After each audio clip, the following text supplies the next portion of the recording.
Hello guys, আসসালামু আলাইকুম। কি অবস্থা সবার? আশা করি ভালো আছেন। আপনাদের অনেক ভালো আছে। Welcome back to my pigeon house. তো বিকালবেলা হয়েছে, বিকালবেলায় আমি ওর কবুতরকে কী খাবার দিই।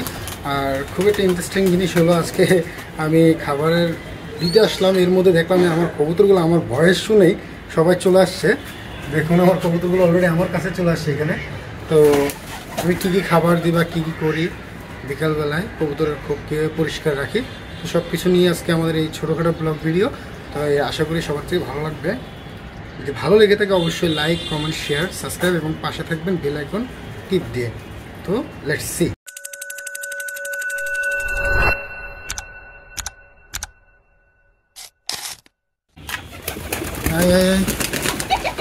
এটাই আমার কবুতরের ছোটোখাটো একটা লফট। কবুতরের লফটে আবার বলবেন যে হাঁস কেন? এটা হাঁসটা রিসেন্টলি কয়েকদিন আগে আনছে আমার মা। এই আমাদের মুরগির একটা ছোটোখাটো খামার। এই কী অবস্থা সবার?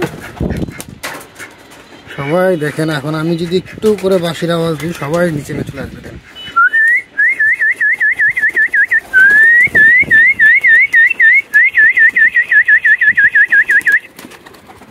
খুবই ইন্টারেস্টিং একটা জিনিস যে তারা আমার বাঁশির আওয়াজকে এতটা করেছে। আসো আসো।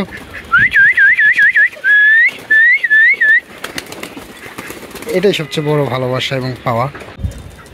তো গাইস, আমরা এখন কবুতরকে খাবার দিব। অলরেডি সবাই কী অবস্থা শুরু করে দিয়েছে তা আপনারা দেখতে পাচ্ছেন। তো আসেন আমরা কবুতরকে খাবার দিই।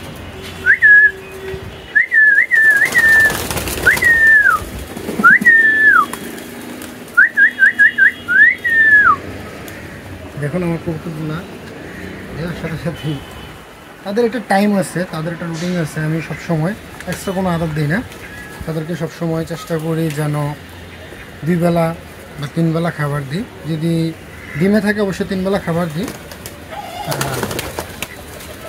ডিমে না থাকলে তখন আমি তাদেরকে 2 বেলায় খানা দিই, সকালে আর বিকেলে। সকালে আজকে ভিডিও করতে পারিনি, বিকেলের ভিডিওটা করলাম আপনাদেরকে শেয়ার করার জন্য। যে আমি যখন বিকালবেলায় কবুতরকে আবার দেওয়ার জন্য আসি, তাদের সাথে এই মুহূর্তটাই আমার খুব আনন্দ। যারা কবুতর প্রেমী তারা বুঝতে পারে যে এই মুহূর্তটা তাদের জন্য কি। আসো আসো আসো আসো আসো আসো আসো।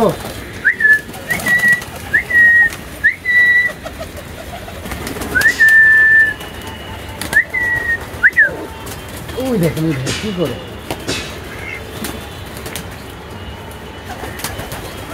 এই তুই এখানে ঢুকো, তুই এখানে ঢুকলে বেড়াতে পারবি? হ্যাঁ, আবার আরো খা।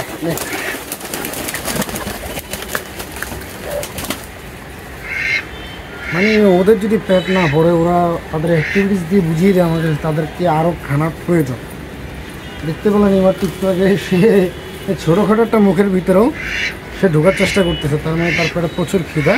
আর শিরাবিরা একটু বেশি খায়, এটা স্বাভাবিক অন্যান্য কবুতরের তুলনায়।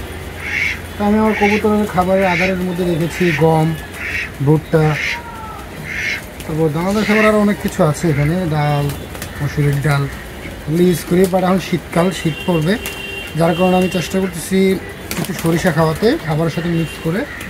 তো শীতকালে যদি একটু সরিষা খাওয়ানো যায় তাহলে দেখা যায় দেখি কবুতরের গাটা একটু গরম থাকে, কবুতরের সহজে ঠান্ডা বা কোনো কিছু হয় না। এই দেখো কী করতেছে এগুলা, তোমরা যে ব্যবস্থা করতেছে এগুলো হয়। তোমাদেরকে দিচ্ছি তো।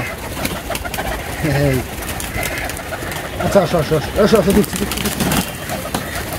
না না না না না না না না, আরো না, ভরপুর খানা খাও।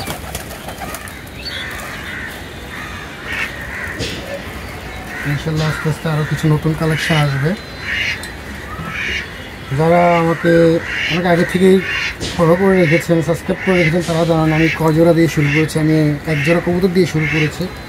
1 জোড়া দিয়ে আমি আগে শিখেছি, শেখার পরে আস্তে আস্তে আস্তে আস্তে আমি যখন বুঝতে পারি যে একটা কবুতরের অ্যাক্টিভিটিস কী, তখন আমি আস্তে আস্তে কবুতর বাড়াই। দেন আল্লাহর রহমতে আমার কবুতর কোনো সময় রোগ ব্যাধি হয়নি। আমি সবসময় কবুতরকে সুস্থ রাখতে পেরেছি আল্লাহর রহমতে। তো আপনারা এই ইউটিউব চ্যানেলের পাশে থাকবেন, আমার এই পেজে পাশে থাকবেন। থাকলে অবশ্যই আমি আমার দৈনন্দিন জীবনের যে কবুতর নিয়ে আমার জীবনটা কীভাবে আমি গড়ে তুলেছি, কীভাবে আমি তাদেরকে রোগ ব্যাধি সব কিছু থেকে ধরে রাখতে পারি সেগুলো আপনাদের কাছে শেয়ার করবো, আপনাদের মাঝে ছড়িয়ে দিব, কারণ আপনারাও শিখে আপনারাও কবুতর পালেন। আমি চাই কবুতর এমন একটা জিনিস, কবুতর একটা মানুষের মানসিকতা চেঞ্জ করে দিতে পারে, যেটা আমার সাথে হয়েছে। অনেক কেউ যদি অনেক টেনশনে বা ভোগে, অনেক কিছু হয়, অনেক পুরুষের কিন্তু অনেক কিছু হয়, কিন্তু কবুতর হচ্ছে এমন একটা জিনিস, একটা মানুষের মাইন্ডও চেঞ্জ করে দিতে পারে, এটাই তাদের পাওয়ার।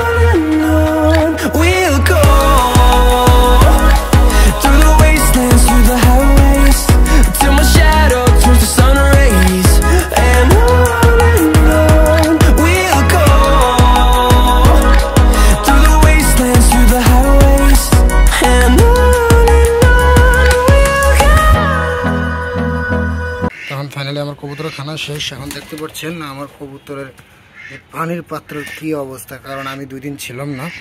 2 দিন আমার ছোটো বোন আর আমার ভাইয়েরা আদা দিয়েছে, তো তারা হয়তো খেয়াল করেনি।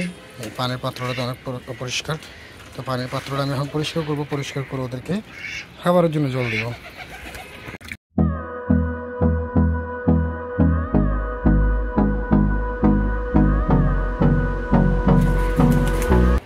তো অনেকে বলতে পারেন যে ভাই আপনি এখানে আয়রনের পানি কেন খাওয়াচ্ছেন। আসল কথা কি ভাই, আয়রনের পানিটা খাওয়ানোর কারণ হলো আমি এখানে পরিষ্কার পানি না দিয়ে আমি আয়রনের পানিটা দিই, কারণ আয়রনের পানিটাতে এটা মাটি থেকেই আসে আয়রনটা। তো দেখা যায় কি ওই আয়রনের পানিটাতে গ্রিডের কাজ করে, আমরা যে গ্রিড খাওয়াই এই গ্রিডের কাজও করে কিছুটা। তো আয়রনের পানিটা খাওয়াই। কি বাবা, এই তো আস্তে আস্তে আস্তে। তো এই জন্য আপনারা সবাই আবার আয়রনের পানি খাওয়াবেন এরকম কিছু আসে না, আপনারা চেষ্টা করুন পরিষ্কার পানিটা দেওয়ার জন্য। আবার পার্সোনালি আমি আয়রনের পানিটা খাওয়াই, জাস্ট আমি ফলাফল ভালো পেয়েছি তাই। আর পরিষ্কার পানিটাই খুবই জরুরি, কারণ সবসময় আয়রনের পানিটা খাওয়াটাও ভালো না। হ্যাঁ জ্যাক, কী অবস্থা জ্যাক? ভিডিওটি এতটুকুই। তো এই নেক্সট ভিডিও নিয়ে আবার আসবো আপনাদের মাঝে। কমেন্টে জানিয়ে দিবেন আমার ভিডিওটি কেমন হয়েছে, কারণ এটা আমার প্রথম লং ভিডিও। আমি শর্ট ভিডিও করতাম, আজকে লং ভিডিও করলাম। তো ইনশাল্লাহ দেখা হবে নেক্সট ভিডিওতে। পাশে থাকবেন, লাইক কমেন্ট দিয়ে সাবস্ক্রাইব করে পাশে থাকবেন ইনশাল্লাহ।